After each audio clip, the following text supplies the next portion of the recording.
take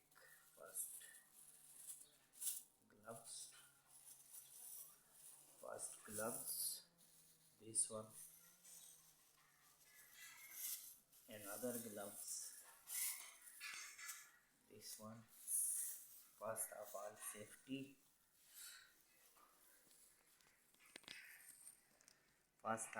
safety.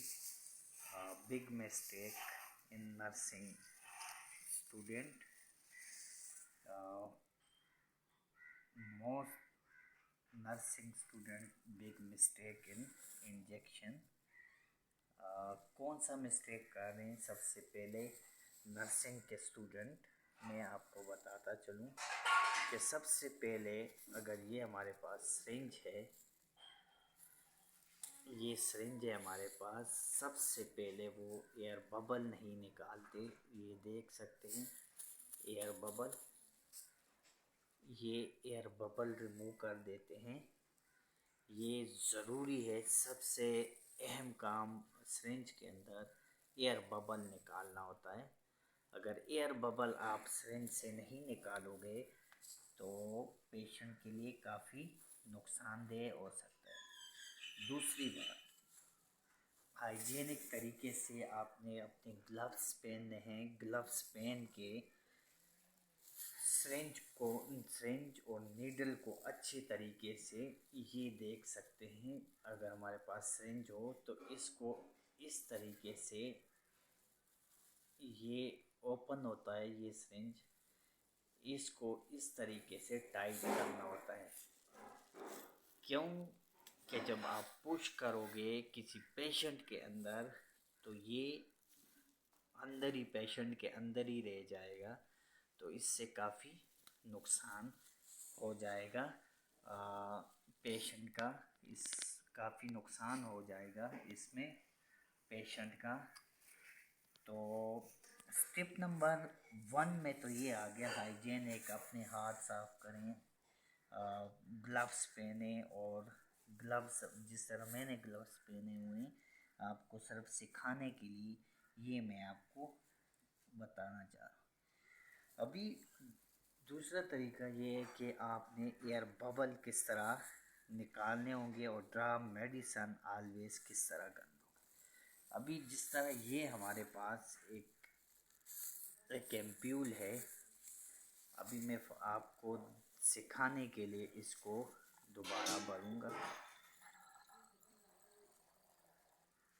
ये आप देख सकते हैं कि इस एम्प्यूल को हम किस तरीके से भरेंगे। ये आपके सामने मैं इस एम्प्यूल को भर रहा हूँ, ये सिरिंज को मैं भर रहा हूँ, आपको बता रहा हूँ। ऑलवेज मेडिसिन सबसे पहले आपने हमेशा देखना, चेक करना होगा सिरिंज का एयर बबल के हवाले से ये निकालना होगा। दूसरी बात मैं आपको बताता चलूँ, number 3 step, remove air bubble and syringe and push out any air bubble careful this correct. आपने अच्छे तरीके से एयर बबल को रिमूव करना है और करेक्ट तरीके से, बी केयरफुल, अपने हाथों को भी बचा के, सब कुछ बचा के आपने रिमूव करना है एयर बबल को, और करेक्ट तरीके से डोज को, जिस तरह 1 cc अगर लगाना है, 2 cc इंजेक्शन लगाना है, तो उसको करेक्ट तरीके से देख के तो आपने पेशेंट को लगाना होता है। क्योंकि पेशेंट को अगर आप ज़्यादा मकदार के अंदर, अगर 1 cc चाहिए हो पेशेंट को, तो आप 2 cc लगा दो, तो उससे पेशेंट को काफ़ी सारा नुकसान हो सकता है।